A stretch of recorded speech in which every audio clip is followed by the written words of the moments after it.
Saludos, muy buenos días, es viernes. Ay, sí, terminó la semana. Wow.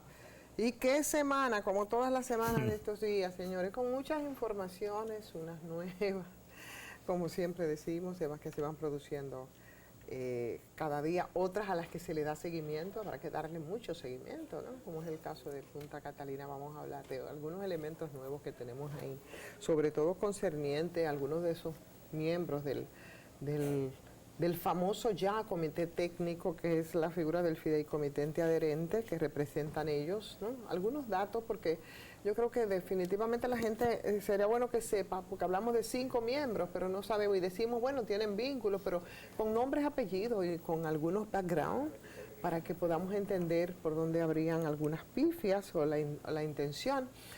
Con respecto a eso, también la información de que pasaría al marco del pacto eléctrico, no entiendo cómo eso se podría manejar. Qué bueno que Fernando, como cada día nos acompaña, quizás pueda arrojar un poquito más de luz. Pero antes de esto, hacer referencia a 2 temas. Uno que tiene que ver con el caso famoso ya. Ustedes recuerdan a Santa Arias y ustedes recuerdan el abusador de Baní. Hoy se iba a conocer, después de haberse pospuesto la semana pasada, el conocimiento de la medida de coerción. De repente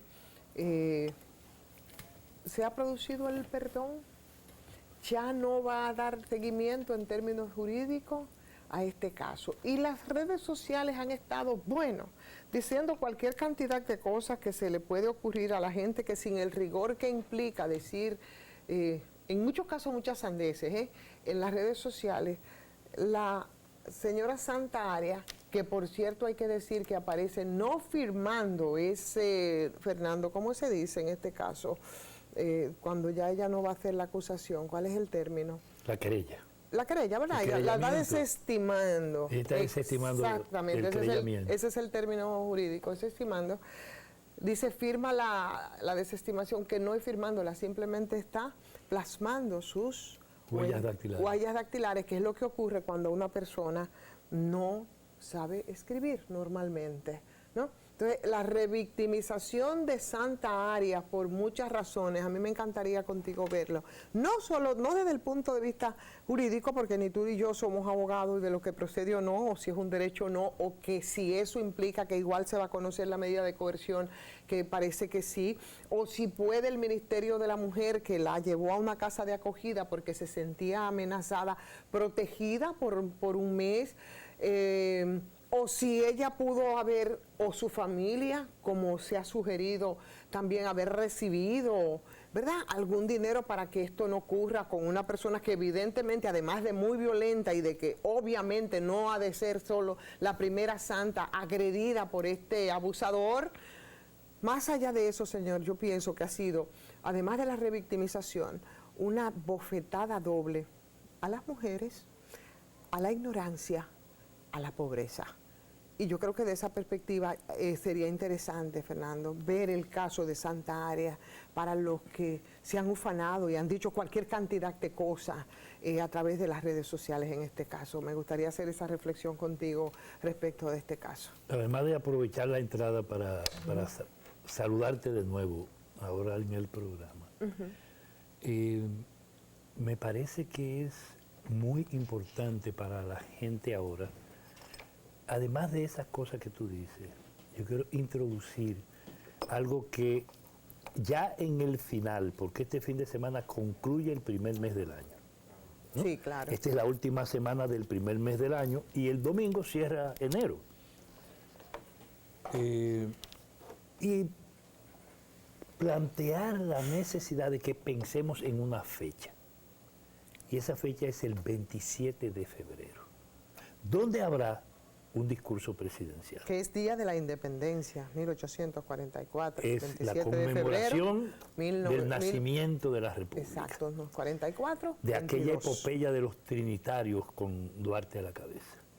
Del que habrá que hablar mucho y recuperar mucho, insistir en no perderlo, sobre todo por las prácticas políticas y las conductas en quienes se dicen republicanos. Sobre todo en un momento donde empeñamos y entregamos, regalamos y vendemos todo. Y digo de esa fecha plantearlo como un elemento porque va a tener que ver con todos los temas fundamentales que se han ventilado en los últimos meses y particularmente en el último año, o en el primer periodo del gobierno del presidente Abinader, y habrá que hacerlo porque entre febrero 27 y junio hay un periodo político muy fundamental que se está discutiendo ahora y que yo quiero plantearlo reflexionando sobre la fecha del 27 de febrero, con estos temas que tú planteas y con lo que el presidente tiene que hacer en estos días y el gobierno para poder ordenar la casa de cara a lo que él procura.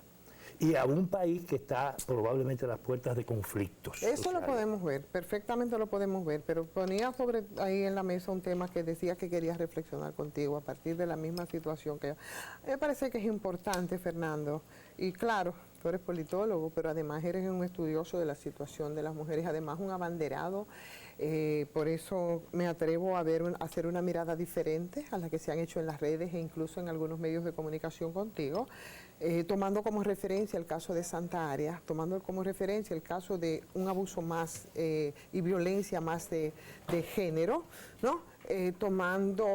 Preocupándonos sobre cuál es el mensaje que se deja, pero sobre todo, como esto pone de relieve también la vulnerabilidad, ¿no?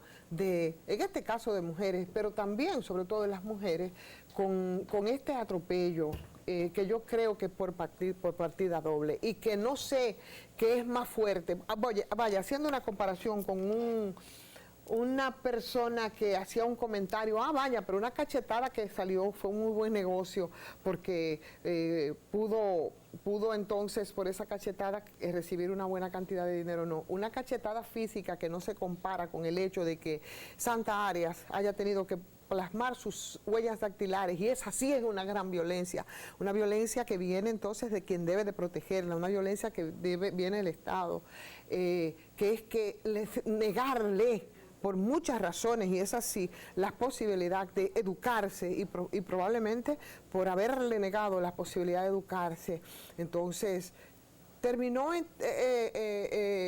retirando la querella, entre esa ignorancia, entre la pobreza, por supuesto, entre el abuso, entre la violencia, que en el caso de Santa encarna muchas manifestaciones, y en esa dirección es que quiero que reflexionemos. Mira, yo no quería introducir... Más allá del morbo con el que se trata. No quería introducir el elemento que planteaba anteriormente, como si fuera algo desconectado de lo que estás planteando, sino verlo en función, ese tema que tú planteas, con un elemento que lo combina con mi preocupación, que es el tema del poder.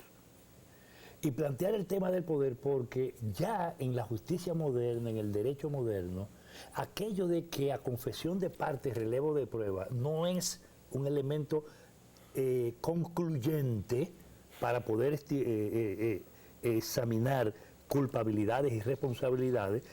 Igual la desestimación de la querella en el campo de lo que es la violencia contra la mujer en nuestra legislación y en todo el proceso de los últimos años, que esto se ha ventilado, el hecho de que ella retire la querella, el hecho de que aparentemente se creen las condiciones del perdón al tipo, no elimina proceso y obliga a continuar y a estudiar, a examinar y a debatir en términos judiciales lo que pasó. Jurídicamente, o sea, eso sí, ahí está. Él podrá tener este elemento para ser alegado por sus defensores en los tribunales, pero hay una cosa absolutamente cierta, es juzgar el hecho en función de cómo fue instrumentado el proceso número uno y examinar las conductas de los actores, incluyendo el de Santa, con las condiciones con que se tienen que examinar los problemas referidos a la violencia contra la mujer. Y yo creo que ahí entonces, y qué pena que no tengamos nosotros un profesional de esa área que trabaja permanentemente con mujeres abusadas, y lo que la gente normal y cómo la gente normalmente los enfoca y hasta los juzga, y se dan el permiso hasta de juzgarlos. Cuando se habla, por ejemplo, del ciclo de la violencia. Yo creo que en el caso de Santa, en una manera distinta, puede compararse con lo que es el ciclo de la violencia, en el que la gente normalmente dice, bueno, pero si esa mujer es maltratada por ese tipo, ¿por qué sigue con él? ¿Por qué no lo deja? O cuando va con un ojo abollado a la casa, la familia le dice, no, pero tú tienes que seguir con ese tipo, porque los hijos, porque es el proveedor, porque la tradición, porque esgrimen la religión. Muchos elementos influyen y vuelve y se involucra en ese ciclo sin buscar o tener acceso a la ayuda que corresponde y termina esa mujer muerta. En este caso, la pobre santa, yo digo, victimizada de nuevo. Sí, revictimizada. Exactamente, revictimizada en este caso. Yo creo que hay elementos que son muy parecidos a ese mismo ciclo, ciclo de la violencia. En ese caso, no creo que sea un problema jurídico. El de partida. El de jurídico es inevitable, hay que ventilarlo. Pero ven acá, pero lo que he hecho es la separación, lo que yo estoy diciendo al margen del tema jurídico, al margen de que el caso se va a conocer hoy, igual, aunque ella ya ha retirado, se va a conocer esa medida de coerción, igual, al margen de todo eso, lo que yo quiero ver es el tema de la revictimización, y yo quiero ver ese golpeo, y lo llamaba, ponía 3 elementos ahí en la mesa, ese golpeo, esa bofetada tan grande, y le agrego uno más, que se vincula, por supuesto, al mismo tema de la ignorancia, que es la pobreza, ¿no? Que es la violencia, O sea, están totalmente vinculados. Están combinados fatalmente, es lo que quiero plantear, 2 elementos. Ese tema de la pobreza, en función de lo cual se manipula y se maneja la actitud a la que se lleva, a la que se induce, a la que se condiciona a santa. A santa, y no solo a santa, porque es santa y probablemente su entorno... un nombre sí, para... Sí, pero es santa el caso, pero es el entorno familiar también condicionado por los mismos factores de la pobreza. ¿Cuántos consejos deben haberle dado a esa muchacha en el marco del entorno más cercano para decirle, es tu oportunidad de la vida, para salir de todo ese lastre de pobreza que has tenido? Ojo, frente a un tipo que es capaz no solo de ofrecer, sino de garantizar los recursos que implican comprar no solo la persona y la víctima, sino también el entorno familiar y amistoso. ¿Cuánto poder hay ahí? Y ese poder económico no solo, porque además quien es capaz de hacer eso y haber condicionado el proceso hasta de caer preso... 14 días, no solo para caer preso, sino 14 días sin que esta policía tan eficaz cuando quiere... En lo que se ordenó el proceso para garantizar esto. Exacto. Entonces es un problema de poder. Entonces, sí, yo sé que es un problema de poder, pero yo lo que quiero es que, claro, analizarlo y ese es el punto, ¿no? Mucho más allá de lo jurídico, precisamente, porque ahí están esos elementos que se pueden ver. 14 días. En lo jurídico tendrá que haber medidas de coerción si se es coherente. Claro, 14 días. Y duras. Y la policía no la encontraba. Una persona que tenía esa capacidad. ¿Para qué? ¿Para distraer? ¿Para esconderse? No creo. Era una persona que estaba siendo protegida porque evidentemente tiene algunos niveles de poder. Sí, correcto. Entonces es eso, es ese poder, es esa violencia, de nuevo, contra la vulnerabilidad. Pero además... Óyeme, ¿qué le han negado? Y aquí en Santa yo reivindico a muchas mujeres, que son muchísimas aquí en este país, esas posibilidades de que pueda avanzar, de que pueda pensar, de que pueda defenderse. Derechos, por ejemplo, ¿no? Derechos a que no la violenten. Yo creo que hay un desafío incluso del propio movimiento feminista y femenino del país, de las propias organizaciones de derechos humanos, de las mujeres, de todos los que trabajan el tema justicia. Que estoy segura que no le dieron seguimiento ni acompañamiento a Santa. No, porque probablemente la historia pudiera ser distinta, porque también... todo eso es posible. De nuestra parte, probablemente en mi caso sería especulativo si no tengo la data y los elementos de referencia empírica para ello. Pero lo cierto es que tienen un desafío.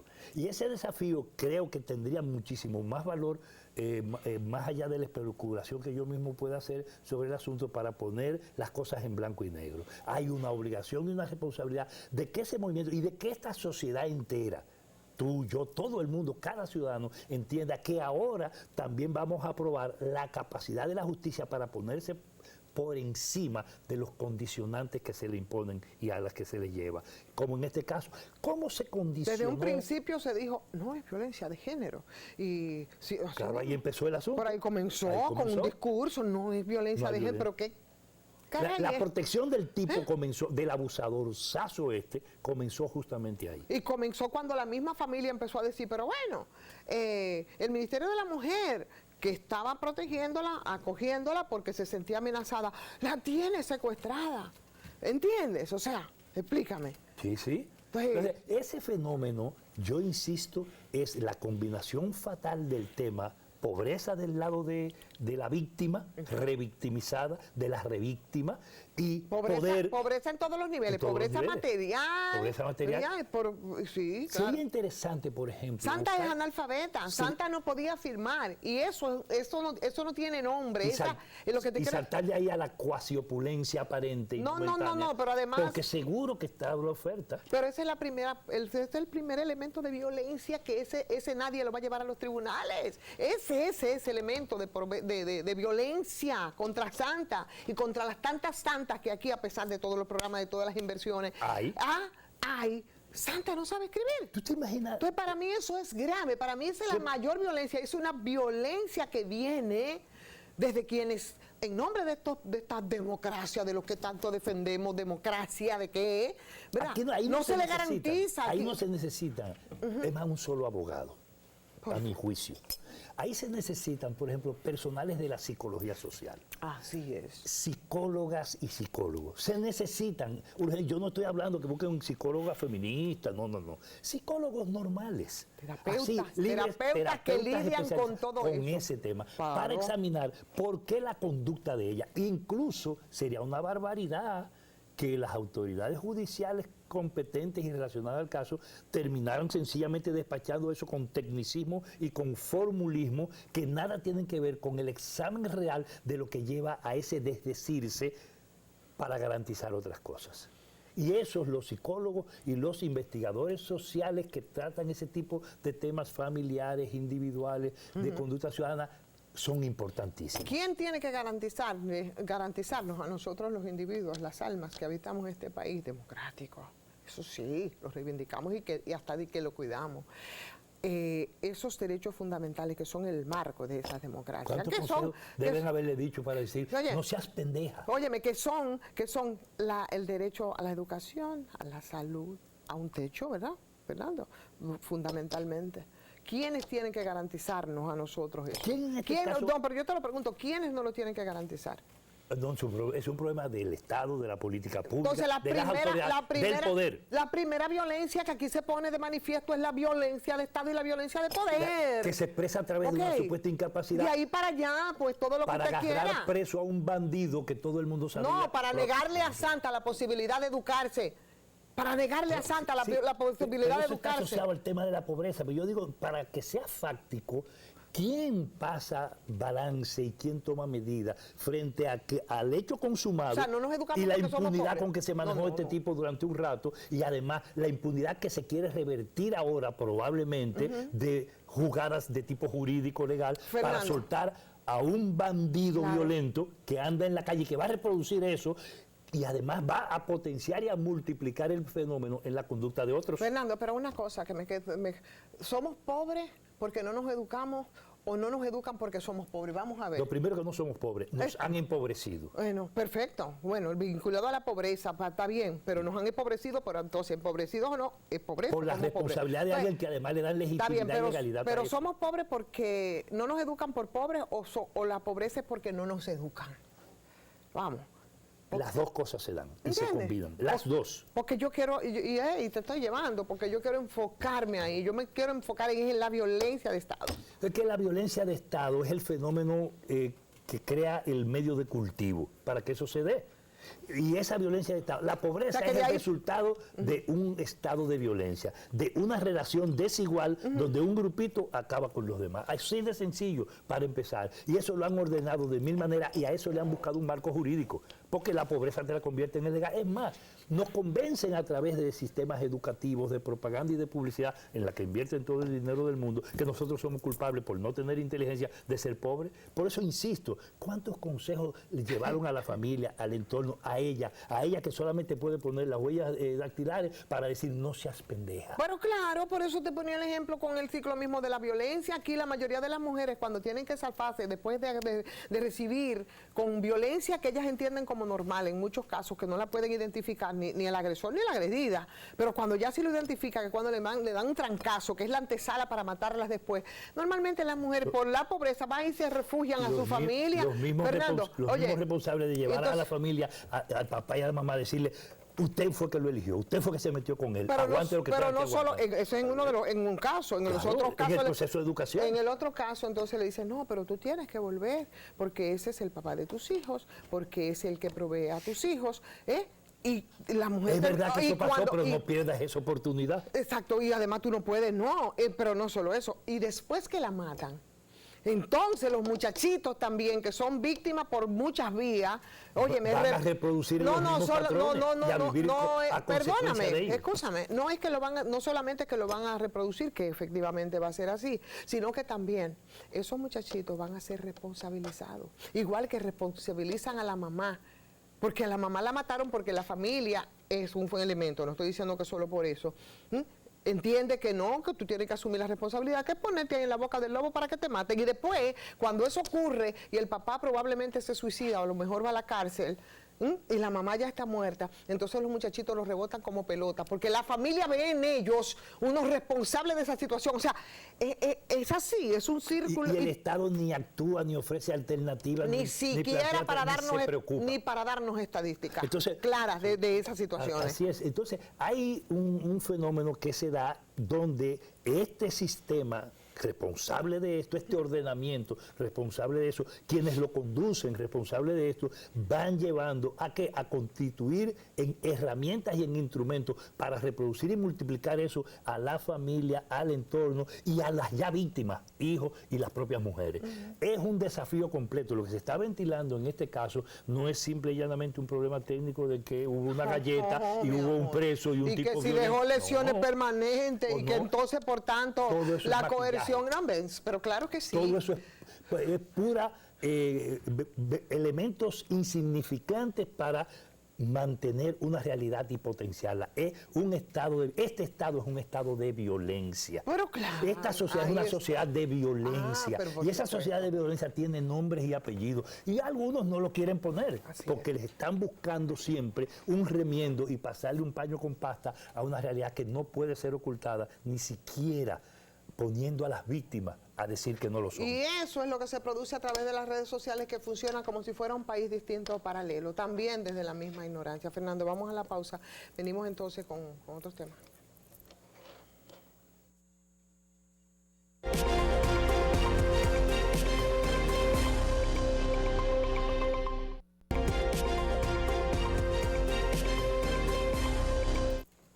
Pobreza, poder, violencia contra la mujer, momento de nuestras instituciones, incluyendo las judiciales.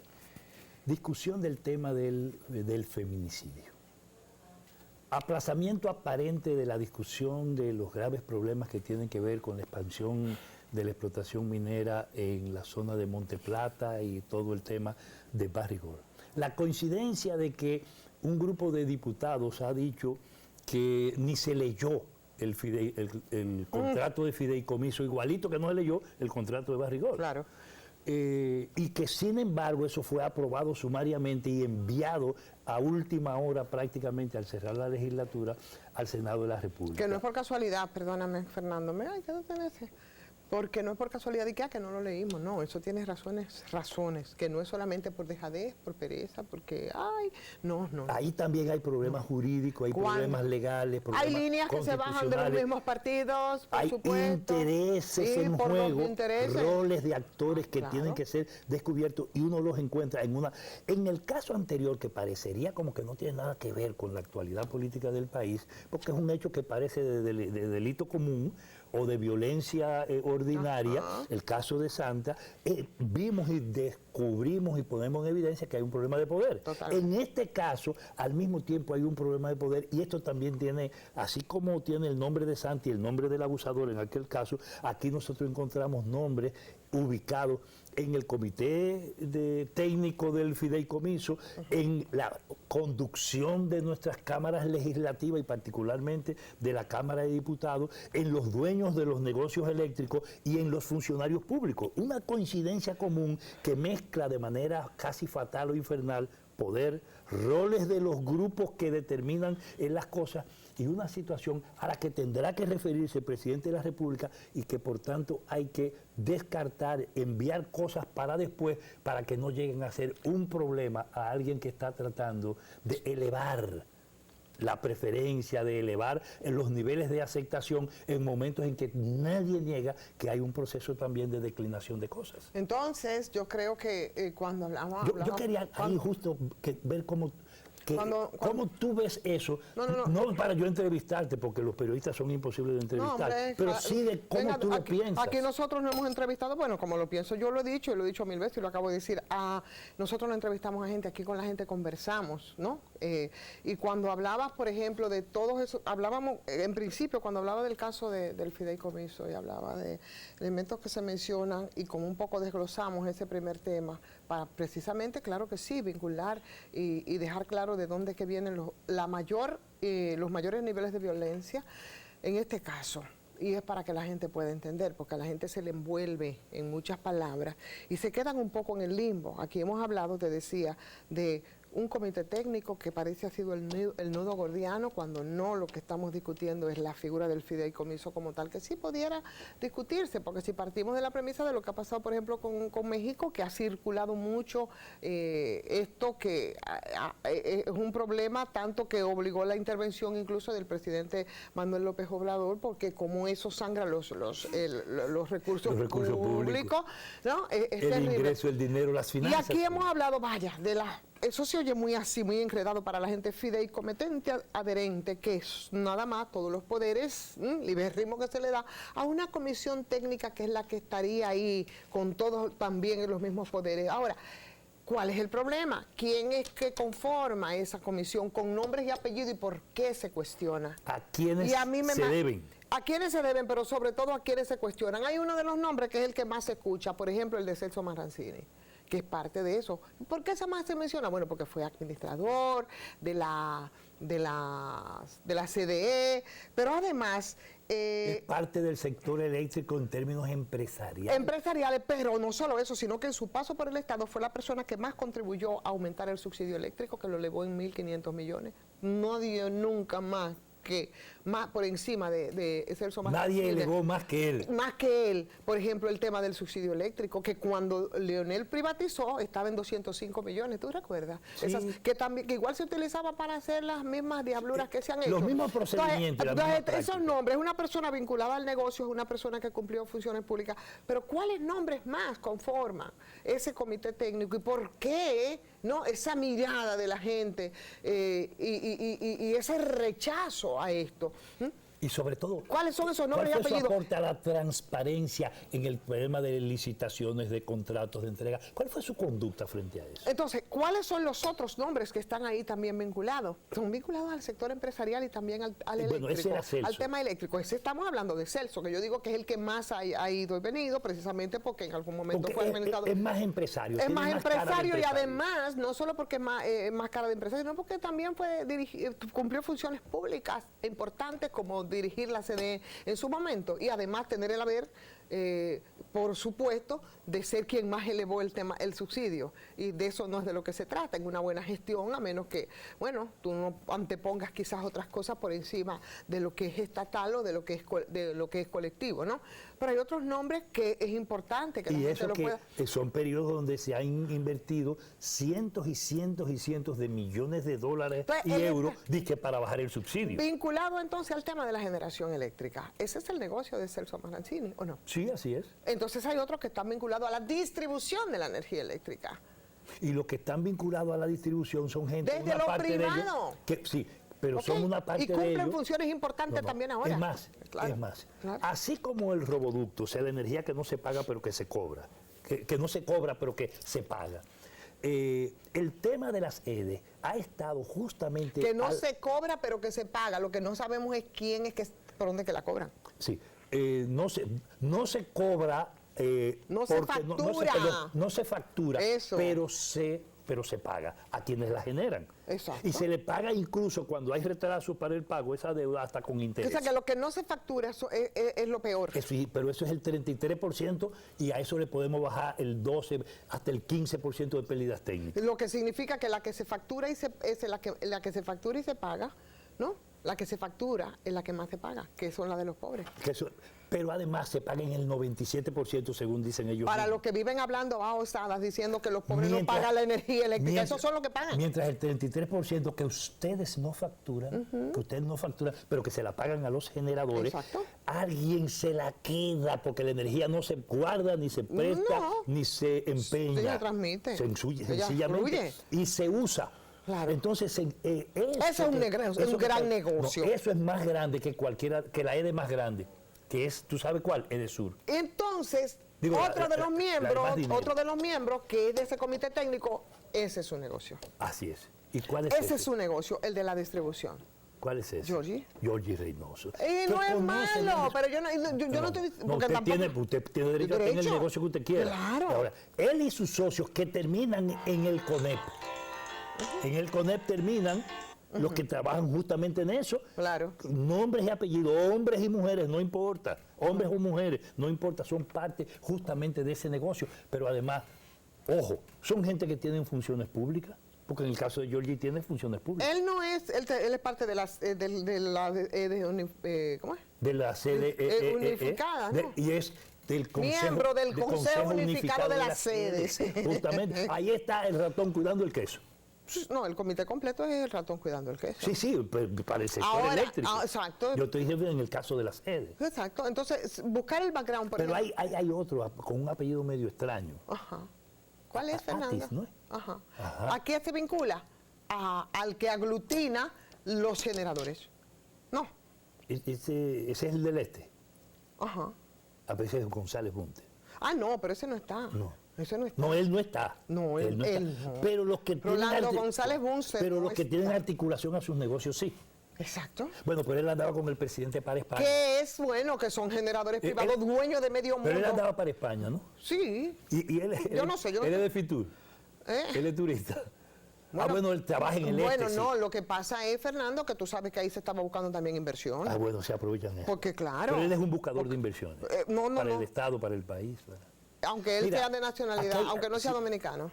Bueno, pero es un inversionista naturalizado, y además tiene control del negocio de generación en todo el este, que no es en cualquier cosa. Allá compartido, a veces con lágrimas, a veces con sonrisas, con los vecinos. Yo me lo aprendí muy bien y me aprendí los nombres de aquí, de la gente importante del sector eléctrico. Yo no estoy diciendo los importantes, los dueños de eso. ¿Sabes cómo yo me aprendí esos nombres?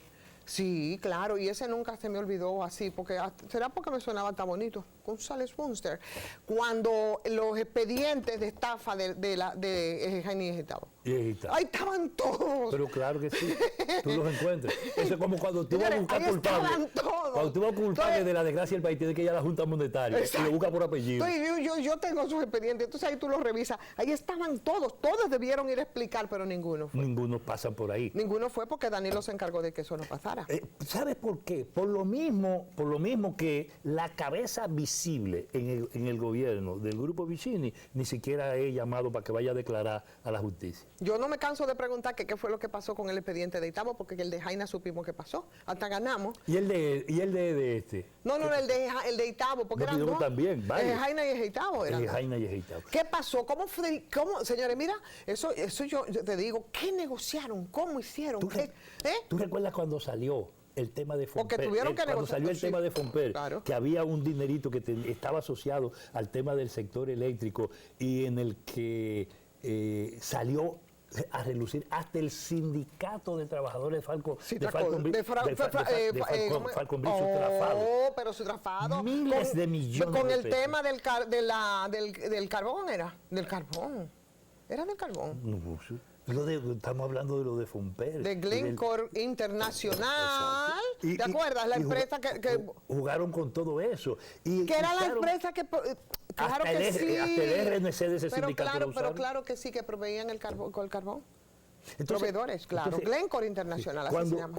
Cuando uno examina estas cosas hoy, entonces le encuentra explicación al por qué te constituyen un comité técnico de personas en contravención y en contradicción con la experiencia y con la ley, con todo, que además son parte del negocio y son parte no, porque parte somos hasta tú y yo, son los dueños del negocio. Entonces, esos dueños del negocio son los que van a decidir quiénes son los empresarios que van a ser parte de ese negocio. O sea, los que van a comprar acciones. Los que van a comprar y los montos también, ellos lo van a determinar todo. Y pueden ser ellos mismos que se lo compren. Ojo, y todo lo que se compre ahí en función de eso siempre irá en detrimento del Estado, sobre todo si no se ponen las reglas claras. Y las reglas las ponen ellos y no hay topes para nada. Es decir, que podrán enajenar hasta el 100% de todo. Totalmente. Y entonces, costo. Pero en un momento donde lo hacen sobre la siguiente base, es que son esos los que están desguazando y supuestamente liquidando a la CDEE. Que, por cierto, de eso no se quiere hablar y yo no sé por qué es que están liquidando a la CDEE sin ir al Congreso. Porque es una ley. Es una ley. Entonces, pero no solo eso, ¿cómo acaban de hacer? ¿Cómo le pasan 30 y pico de contratos de energía anteriores? Ya los pasan a la gravitación de las EDI que eran de la CDE. Y además, señores, como que si nada se está hablando y se está esgrimiendo el elemento aquí de que, no, es que va a quedar Punta Catalina como una especie de limbo porque dan por hecho que ya la CDE, de manera ilegal. Porque óyeme, espera, porque de manera ilegal. Porque ¿cómo usted me va a descuasar la CDE con un decreto? Con un decreto. Como ya lo decidieron. Entonces lo decidieron y le dan unos visos de normalidad y de legalidad que es irritante.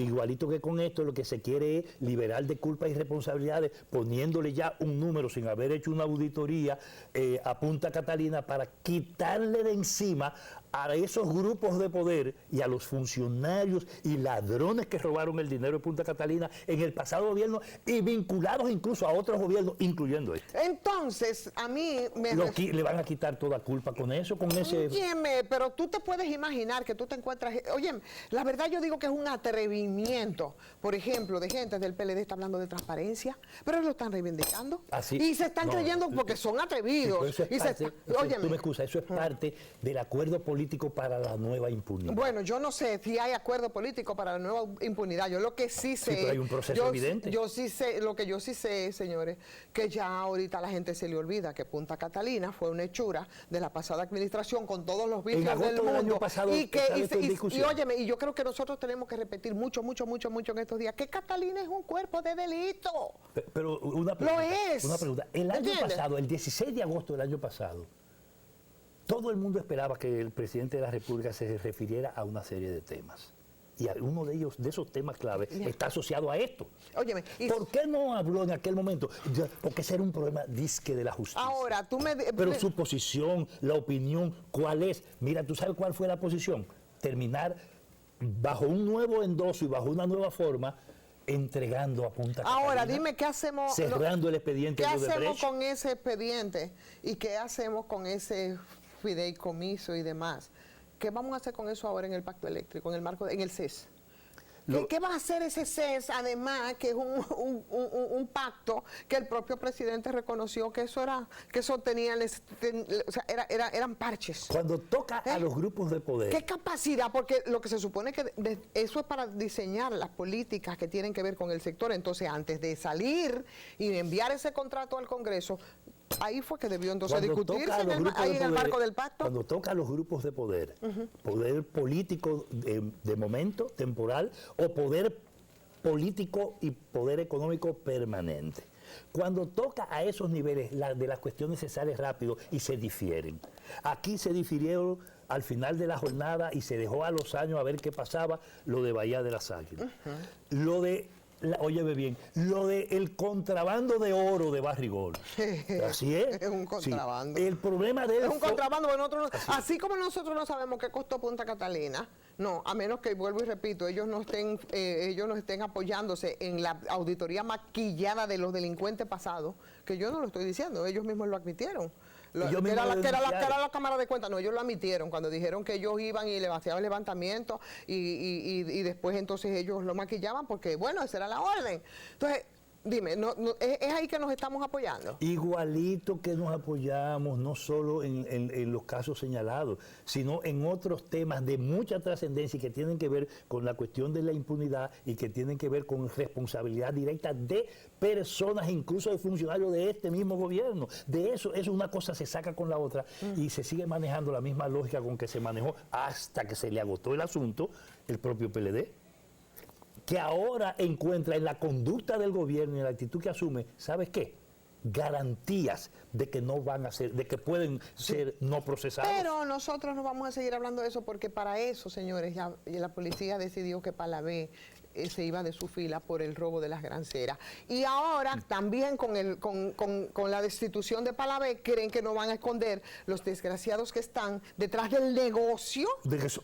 ¿Qué? Que además usted porque ahora nos vamos a decir, Palavé, ajá, pero no es Palavé. Usted lo termina encontrando no solo entre los grandes dueños de flotillas de camiones, sino en los asociados a las grandes empresas constructoras que tienen sus propias empresas para que eso. Sepa. Usted lo va a terminar buscando en lo que son capaces, por ejemplo, de depredar y de destruir Loma de los Melaos en Bonao. Así es. En Baitoa.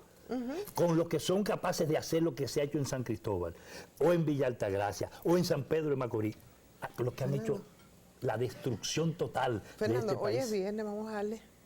Hoy es viernes, vamos a bajarle. ¿A bajarle qué? Mucha acidez. Yo pensé, no, lo que hay que bajar, este pueblo que tiene que bajarle, pero la pesada a los responsables de tanta porquería. Fernando, hoy es viernes, no quiero. Yo quiero que nos vayamos en paz, en tranquilidad.